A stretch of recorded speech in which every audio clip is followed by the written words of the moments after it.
Good morning, my dear students. Students, today we are going to start the chapter 6 of geography, that is natural vegetation and the wildlife. Natural vegetation in the means कि जो प्राकृतिक रूप से naturally जो हमें हमारे पेड़ पौधे कई तरह के प्लांट्स जो हमें मिलते हैं उन्हें हम जो अपने आप ग्रो होते हैं उन्हें हम नेचुरल वेजिटेशन कहते हैं. एंड वाइल्ड लाइफ यानी कि जंगली जीव जंतुओं के बारे में हम यहाँ पे डिस्कस करेंगे. तो यहाँ पे एक गर्ल के बारे में बताया गया है जो अपना समर कैंप अटेंड करने के लिए मनाली जाती है. हिमाचल प्रदेश में मनाली, कुल्लू मनाली आपने नाम सुना होगा. It's a very beautiful place. It's a hill station. वहाँ पे जाती है तो वो अपने एक्सपीरियंस वहाँ पे जो देखती है, जो महसूस करती है या जिन चीज़ों को वो ऑब्ज़र्व करती है उनके बारे में उसने यहाँ पे डिस्कस किया और उसी से रिलेटेड ही हम ये जो वेजिटेशंस हैं या फॉरेस्ट्स हैं उनके बारे में हम डिस्कस करेंगे. ठीक है. Salima was excited about the summer camp she was it attending. जो कैंप वो अटेंड करने जा रही है उसके लिए वो बहुत ज़्यादा एक्साइटेड थी. She had gone to visit Manali, Himachal Pradesh, along with her classmates. वो अपने क्लासमेट्स के साथ मनाली जा रही है, कैंप अटेंड करने के लिए जा रही है. She record how surprised she was to see the changes in the landform and natural vegetation. उसे याद था कि वो वहाँ पे के जो लैंडफॉर्म्स अलग अलग और वहाँ की वेजिटेशन यानी चेंजेस इन द लैंडफॉर्म जो वहाँ का एरिया है उसको देख के वो बहुत ज़्यादा सरप्राइज हुई थी. जैसे जैसे उसकी बस जो है बस क्लाइम्ड हायर एंड हायर, उसकी बस जैसे जैसे हाइट पे चढ़ना शुरू हुई थी तो वो बहुत अच्छा महसूस कर रही थी. उसने देखा deep jungles of foot hills comprising साल टीक स्लोली डिसअपीयर्ड. जैसे जैसे उसने देखे कि डीप जंगल आने शुरू हुए फुट हिल्स से लेके कंप्राइजिंग, और साल और टीक के जो ट्रीज थे वो धीरे धीरे डिसअपीयर होने शुरू हो गए, हटने शुरू हो गए. जैसे टाइम टू टाइम जैसे ही उसकी बस और हाइट पे जा रही थी तो उसने देखा कि बड़े बड़े लंबे वृक्ष थिन पॉइंटेड लीव्स के साथ, थिन पॉइंटेड लीव्स यानी कि उसकी तीखी नोकदार पत्तियां और कोन शेप्ड जो कॉनपीज थे माउंटेन स्लोप्स के ऊपर, उसने वो वृक्ष वहाँ पे देखे, पेड़ देखे. She learned that those were coniferous trees. उसने पढ़ रखा था, सुन रखा था कि उनको कॉनिफरस ट्रीज कहा जाता है. She noticed blooms of bright flowers on tall trees. उसने लंबे लंबे ये जो टॉल ट्रीज थे उनके ऊपर ब्राइट फ्लावर्स को देखा, उसने नोटिस किया कि उनके ऊपर फूल खिले हुए हैं. देयर वर द रोडोडेंड्रॉन्स के फ्लावर्स थे वहाँ पे. From Manali as she was travelling to Rohtang pass. जैसे जैसे वो रोहतांग पास की तरफ बढ़ने लगे थे, उस एरिया में जाने लगे थे, रोहतांग पास वाले एरिया में, तब उसने देखा कि छोटी छोटी घास से वहाँ की ज़मीन जो है वो ढकी हुई है और कहीं ना कहीं उसको उसी रास्ते में, रोहतांग पास के रास्ते में उसको कहीं कहीं बर्फ़ पड़ी हुई नज़र आई. आइस से कवर्ड जो लैंड है, ज़मीन है पहाड़ों की, वो ढकी हुई उसको नज़र आई. ठीक. From Salima's observations we summarise that there is a close relationship between the height of land and the character of the vegetation. Salima की ऑब्जर्वेशन से हम ये अंदाज़ा लगा सकते हैं कि कहीं ना कहीं जो ज़मीन की हाइट है यानी height of the land and the character of the vegetation और लैंड की जो हाइट है, जैसे जैसे हम ऊपर जाते हैं उसके अंदर कहीं ना कुछ रिलेशनशिप है. With the change in height, the climate changes and the changes natural vegetation. जैसे ही हम हाइट पर जाते हैं क्लाइमेट भी चेंज होता है और वेजिटेशन भी चेंज होती चली जाती है. ठीक है. The growth of vegetation depends on temperature and moisture. और जो वेजिटेशन की जो ग्रोथ होती है, जो उनमें वो फलते फूलते हैं जैसे पेड़, वो किसके ऊपर डिपेंड करता है? वो डिपेंड करता है टेम्परेचर के ऊपर और मॉइस्चर के ऊपर. ठीक है. It also depends on the factors like slope है, थिकनेस ऑफ द सॉइल है. इसके अंदर और भी फैक्टर्स हैं जिनके ऊपर ये वेजिटेशन डिपेंड करती है. स्लोप, जितना स्लोपिंग एरिया होगा पहाड़ों पे उतना ही उसके ट्रीज़ की क्वालिटी में फ़र्क आता चला जाएगा, उसकी वैरायटी चेंज होती चली जाएगी. थिकनेस ऑफ सॉइल, सॉइल की थिकनेस के ऊपर डिपेंड करते हैं। ये सारे फैक्टर्स हैं जो वेजिटेशन अलग अलग तरह की होती है। The type and thickness of natural vegetation varies from place to place because of the variation of these factors. जैसे जैसे फैक्टर्स चेंज होते जाते हैं वैसे वैसे प्लेस टू प्लेस वेजिटेशन के प्रकार भी चेंज होती चली जाती हैं, टाइप्स चेंज होते चले जाते हैं। Natural vegetation is generally classified into 3 broad categories. जो नेचुरल वेजिटेशन है उसको 3 ब्रॉड यानी 3 कैटेगरीज में डिवाइड किया जाता है, बांटा जाता है। सबसे पहला जो आता है वो है forest. This one is forest, right. तो फॉरेस्ट के बारे में हम देखेंगे कि कितने प्रकार के फॉरेस्ट होते हैं, how many type of the forest, which grow where temperature and rainfall are plentiful to support tree cover. वो जंगल, वो एरिया, वो पेड़ जो टेम्परेचर और रेनफॉल के ऊपर डिपेंड करते हैं तभी वहाँ पे पेड़ उग पाते हैं, ट्री कवर हो पाते हैं।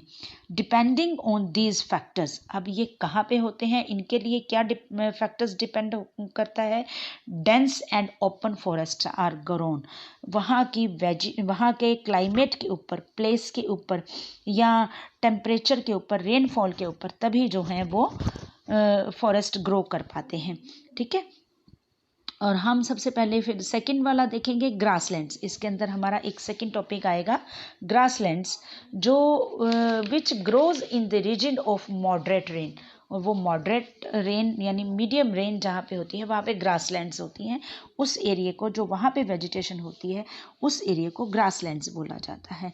शर्ब्स, शर्ब्स किसे कहते हैं, thorny shrubs and scrubs grow in the dry region. अब कांटेदार जो झाड़ियाँ, जो छोटे छोटे कांटेदार झाड़ियाँ होती हैं वो कहाँ पे होती हैं, ड्राई रीजन्स में, जहाँ पे बारिश बहुत बहुत बहुत ही कम होती है, ठीक है। Salima was sharing her experience of Himalayan trip with her father. वो अपने पापा के साथ, अपने फादर के साथ अपने इस एक्सपीरियंस को शेयर कर रही होती है। Her father visited various places in the world. उसके पापा भी वर्ल्ड के बहुत सारे प्लेसेस पे घूम चुके होते हैं, तो उन्हें भी पता होता है, उनके अपने एक्सपीरियंस होते हैं। हम अपने जब बड़ों के साथ, हम स्कूल में जब बच्चे ट्रिप के लिए जाते हैं, हम उनको बोलते हैं कि बेटा यहाँ पे ट्रिप जा रहा है, चाहे वो स्विमिंग पूल हो या अनदर प्लेस, वट। फिर वो घर में आके जब पेरेंट्स उनसे पूछते हैं कि बेटा आपने वहाँ पे क्या किया, कैसे किया, तो वो अपने एक्सपीरियंस अपने पेरेंट्स के साथ, अपने दादा दादी के साथ शेयर करते हैं। तो उन्हीं के साथ ही फिर वो अपने एक्सपीरियंस भी बताते हैं कि जब हम अपने स्कूल टाइम में थे, जब हम अपने कॉलेज टाइम में थे, तो हमने वहाँ पे ये किया, हमने भी ऐसा किया। तो मैं खुद अपना एक्सपीरियंस बताती हूँ कि जब हम कॉलेज में पढ़ते थे, जब हम छोटे थे कॉलेज में जाते थे, तब हम दार्जिलिंग गए थे, ठीक है, सिलीगुड़ी, दार्जिलिंग। तो it was very very very memorable trip हमारा था। वो बहुत ही, आज तक नहीं भूलता, अब तो हम बूढ़े हो गए तो वो ट्रिप हमारे लिए एक बहुत ही यादगार ट्रिप था। तो ये ऐसे ही होता है, वो अपने पापा के साथ शेयर कर रही होती है, तो पापा भी उसको अपने एक्सपीरियंस बताते हैं। वो क्या बताते हैं, he told Salima about his observations of the variety of the vegetation in different parts of the different continents. वो अपनी ऑब्जर्वेशंस के बारे में बताते हैं कि उन्होंने उस समय जब वो जाते थे कहीं घूमने के लिए, तो उन्होंने क्या महसूस किया, किस तरह की वेजिटेशंस उन्होंने देखी, या अलग अलग कॉन्टिनेंट्स के हिसाब से। He mentioned about coniferous forest in the sub polar region. उन्होंने सब पोलर रीजन्स में जो कनिफरस फॉरेस्ट देखे थे उसके बारे में बताया उनको। Thorny bushes in the deserts, deserts area में कांटेदार जो बुशेस होती थी, झाड़ियाँ होती थी। Thick tropical hardwood forest in the humid region and many more. Salima realized the Himalayas have almost all variety of vegetation। अब सलीमा ने ये रियलाइज़ किया, ये महसूस किया कि हिमालय पर्वत पर या हिमालय के पहाड़ों पर, माउंटेन्स में हर तरह की वैरायटी मिलेगी वेजिटेशन की, which one can see while moving from the equator to the polar region. जिनको हम देख सकते हैं या हम वॉच कर सकते हैं, वो कहाँ से कहाँ तक, जब हम इक्वेटर से पोलर रीजन की तरफ जाते हैं घूमते हुए, तो हमें हर तरह की वेजिटेशन मिलती है। ठीक है। तो नेक्स्ट है the changes in the type of natural vegetation occur mainly because of the changes of climate condition. जैसे जैसे नेचुरल वेजिटेशन चेंज होती चली जाती है वो किसके ऊपर डिपेंड करती है, क्लाइमेट कंडीशंस के ऊपर। Let us get to know different types of the natural vegetation. आइए हम आगे different type of natural vegetations के बारे में पढ़ते हैं, जिनकी 3 कैटेगरीज के बारे में मैं पहले आपको बता चुकी हूँ। सबसे पहले कैटेगरी है फॉरेस्ट, सेकंड है ग्रासलैंड्स, थर्ड है श्रब्स। तो सबसे पहले हम फॉरेस्ट के बारे में देखेंगे। फॉरेस्ट सबसे फर्स्ट टाइप का जो फॉरेस्ट है वो क्या है, tropical evergreen forest. Tropical evergreen forest कौन से होते हैं, जो सदाबहार हमेशा हरे भरे रहने वाले वन जंगल, ठीक है। These forests are called tropical rain forests. These thick forests occur in the regions near the equator and close to the tropics. ये इक्वेटर के नज़दीक होते हैं और ट्रॉपिक्स के, यानी कि ये हम इसको अब ये कहेंगे कि आप हिंदी में इसको कह सकते हैं कि भूमध्य रेखा, ट्रॉपिक्स के आसपास एरिया वाला, ठीक है। These regions are hot and receive heavy rainfall. ये गर्म होते हैं ये वाले एरिया, और यहाँ पे ज़्यादा बारिश होती है थ्रू आउट द ईयर। पूरा साल अच्छी बारिश होती है, बहुत अच्छी बारिश होती है। As there is no particular dry season, यहाँ पे कोई ऐसा ड्राई सीजन नहीं होता जिसकी वजह से हम ये कहें कि कभी बारिश नहीं हुई, ऐसा नहीं होता वहाँ पे। The trees do not shade their leaves all together. सब जो जितने भी ये पेड़ हैं ना, ट्रीज हैं, ये अपने पत्ते, जिनको कहते हैं ना झड़ जाना, पतझड़ आना, एक साथ कभी भी नहीं ऐसा होता, मतलब अलग अलग टाइम पे, टाइम टू टाइम, ठीक है। This is the reason they are called evergreen. ये इनके पत्ते एक साथ नहीं झड़ते, एक साथ पतझड़ नहीं आता, टाइम टू टाइम, कभी इस पेड़ के आगे, कभी इस एरिया के आगे, कभी उस, तो इस वजह से ये हमेशा हरे भरे रहते हैं। That's why we called the evergreen forests. The thick canopies of the closely spaced trees do not allow the sunlight to penetrate inside the forest even in the daytime। अब आप ये देखो, ये जो कैनोपीज ट्रीज है ना, ये आपस में जुड़े हुए होते हैं, बहुत जुड़े हुए क्लोजली। इनकी शाखाएं, इनकी जो ब्रांचेज हैं, एक दूसरे के साथ बिल्कुल मिक्स होती हैं, जिसकी वजह से क्या होता है कि जो सनलाइट है, सूर्य होता भी है तो वो नीचे वहाँ ज़मीन के ऊपर, धरती के ऊपर सूर्य की किरणें नहीं आ पाती, ठीक है। पेंट्रेट इनसाइड, उनके उसके अंदर बहुत ज़्यादा जो कहते हैं ना अंधेरा रहता है, तो उसकी वजह से क्या है कि मतलब फॉरेस्ट डे टाइम में भी वहाँ पे जंगल में अंधेरा रहता है। Hardwood trees like rosewood, ebony, mahogany are common. ये जो ट्रीज़ के नेम हैं, रोजवुड, एबोनी, मैहोगनी, इनको आप अंडरलाइन कर लीजिए क्योंकि ये आपसे पूछे जा सकते हैं। Write the name of the trees which they are found in the evergreen, tropical evergreen forest. तो ट्रीज़ के नेम आपसे पूछे जा सकते हैं, ठीक है। सेकंड जो फॉरेस्ट आते हैं वो आते हैं tropical deciduous forests. Tropical deciduous forest, अब इसमें क्या है, tropical deciduous forest are monsoon forest found in the large part of India. ये इंडिया के लार्ज पार्ट में पाए जाते हैं, नॉर्दर्न ऑस्ट्रेलिया में पाए जाते हैं, इन द सेंट्रल अमेरिका में पाए जाते हैं। These regions experience seasonal changes, ये सीजन के हिसाब से होते हैं, अपना चेंज कर लेते हैं अपने आप को। Trees shade their leaves in the dry season, ये अपने पत्तों को जो छोड़ते हैं, यहाँ पे जो पतझड़ आती है वो ड्राई सीजन में आती है, टू कंजर्व वाटर, और कंजर्व वाटर को कंजर्व करने के लिए। The hardwood trees found in these forests are, अब यहाँ पे ज़्यादातर हार्डवुड पाई जाती है जिनसे फर्नीचर बनता है, साल, टीक, नीम, शीशम, ये सब। Hardwood trees are extremely useful for making furniture. Transport and constructional material. Construction material यानी कि जो हमारे घरों के दरवाजे, खिड़कियाँ, विंडोज़ या furniture, bed, sofa, whatever, Windows जो कुछ भी बनता है वो इसी लकड़ी से बनता है। हम अभी किसी फर्नीचर मैन पर्सन के पास जाएंगे जो फर्नीचर बनाने वाला होगा, तो हम उससे सबसे पहले यही पूछेंगे कि आप कौन सी लकड़ी लगाओगे। वो बता देते हैं कि साल की लगेगी, टीक की लगेगी, नीम की लगेगी या शीशम की। तो इनसे फर्नीचर बनता है।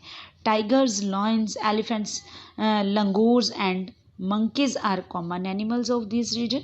ये सब एनिमल्स जो हैं वो यहाँ पे कॉमन हैं, ये इन पेड़ों पर पाए जाते हैं, जो लंगूर हैं और मंकीज हैं। ठीक है, तो बेटा नेक्स्ट जो है हमारा वो है temperate evergreen forest. Temperate evergreen forest क्या होते हैं? ये भी एवरग्रीन होते हैं लेकिन ये फिर भी टेम्परेट होते हैं।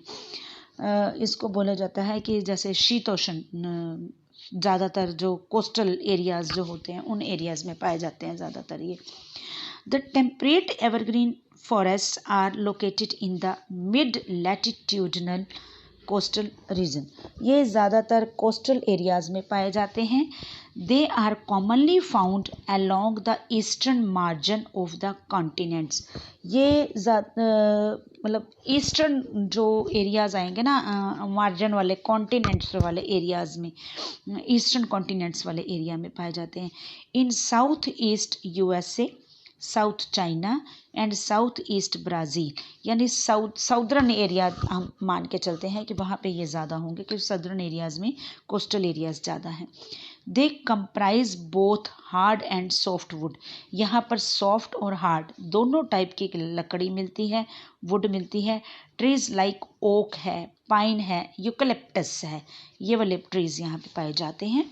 ठीक, I hope you understand these topics. Next आ जाता है पहले हमने टेम्परेट एवरग्रीन के बारे में पढ़ा, अब हम टेम्परेट डेसिडुअस फॉरेस्ट के बारे में पढ़ेंगे। ठीक, देखिए, as we go towards the higher latitude, जैसे ही हम हायर लैटिट्यूड की तरफ बढ़ते हैं, हम वहाँ की तरफ चलना शुरू हो जाते हैं, there are more temperate deciduous forest, वहाँ पे बहुत ज़्यादा टेम्परेट डेसिडियस फॉरेस्ट मिलेंगे। These are found in the north eastern part of USA. ये यूएसए के नॉर्थ ईस्टर्न पार्ट में मिलते हैं, चाइना में मिलते हैं, न्यूजीलैंड में मिलते हैं, चैल में मिलते हैं, and also found in the coastal regions of western Europe. जो वेस्टर्न यूरोप के कोस्टल रीजन्स हैं, समुंदर के किनारे हैं, वहाँ पर मिलते हैं। They shed their leaves in the dry season, ये अपने लीव्स को ड्राई सीजन में छोड़ते हैं, अपने पत्तों को। ठीक है, the common trees are oak, ash, beech etcetera. Deer, foxes, voles are the animals commonly found. Birds like fawns, monals are also found here. अब यहाँ पे देखिए जो वृक्ष पाए जाते हैं वो ओक है, ऐश है, बीच है। एनिमल्स कौन से पाए जाते हैं? हिरन है, डियर, फॉक्सेस हैं, वॉल्स हैं, ये सब पाए जाते हैं। और फिजेंट और मोनल जो बर्ड्स हैं वो यहाँ पे मिलते हैं। ठीक है, आगे देखिए, नेक्स्ट है मेडिटेरेनियन वेजिटेशन। मेडिटेरेनियन वेजिटेशन यानी कि हम उसको मेडिटेरियन को क्या बोलते हैं? भूमध्य सागर की जो वेजिटेशन होती है उसको मेडिटेरेनियन वेजिटेशन बोलते हैं। You have learned that most of the east and north east margins of the continent are covered by the temperate evergreen deciduous forest. हमने ये पढ़ा, हमने ये सुना या याद भी किया कि ईस्ट और नॉर्थ ईस्ट के जो एरिया कॉन्टिनेंटल एरियाज़ हैं वहाँ पर वो कवर्ड है किससे? टेम्परेट एवरग्रीन फॉरेस्ट से, डेसिडियस फॉरेस्ट से। ठीक है, the west and south west margin of the continents are different, लेकिन जो वेस्ट एरिया है और साउथ वेस्ट एरिया है, मार्जिन एरिया है कॉन्टिनेंट्स का, वो बहुत ही डिफरेंट है। ठीक है, they have Mediterranean vegetation. It is mostly found in the areas around the Mediterranean sea in Europe. ये ज़्यादातर मेडिटेरेनियन एरिया में, समुद्र के नज़दीक, यूरोप में, अफ्रीका में, एशिया में यहाँ पे पाए जाते हैं। हैंस द नेम अब ये देखिए, मैं आपको ये लाइन दिखाती हूँ मेडिटेरेनियन वाली. Hence the name. This kind of vegetation is also found outside the actual Mediterranean region in California in the USA. ये ज़्यादातर जो एक्चुअली पाए जाते हैं ना वो कैलिफोर्निया वाली साइड पाए जाते हैं. South west Africa, south western south America and south waste Australia. These regions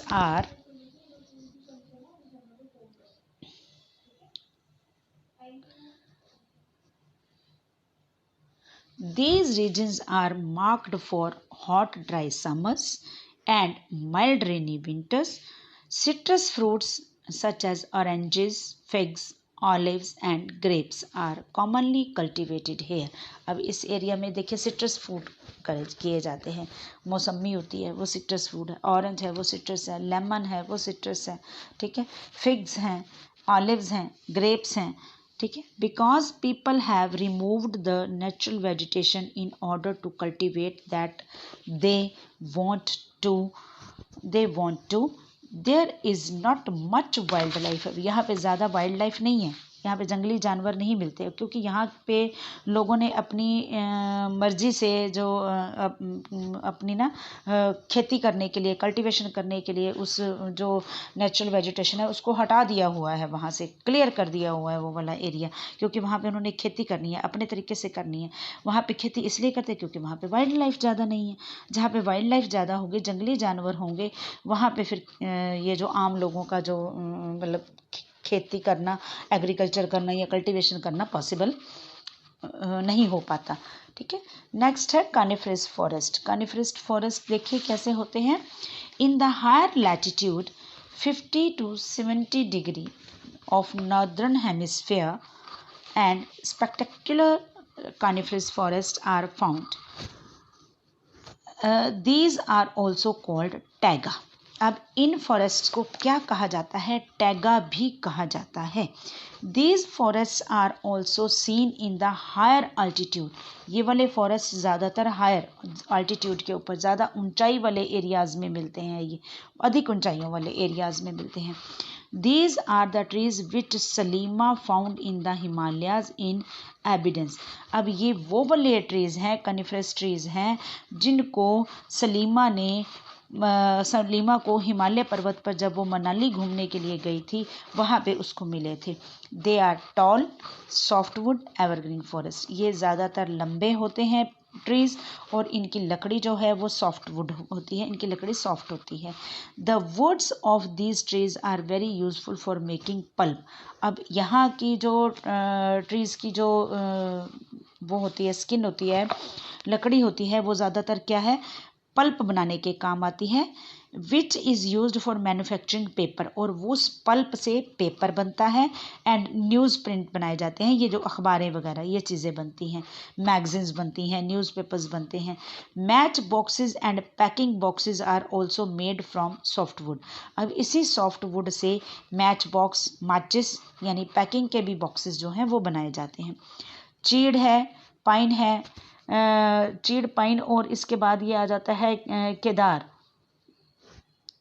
cedar are the important variety of trees in these forests.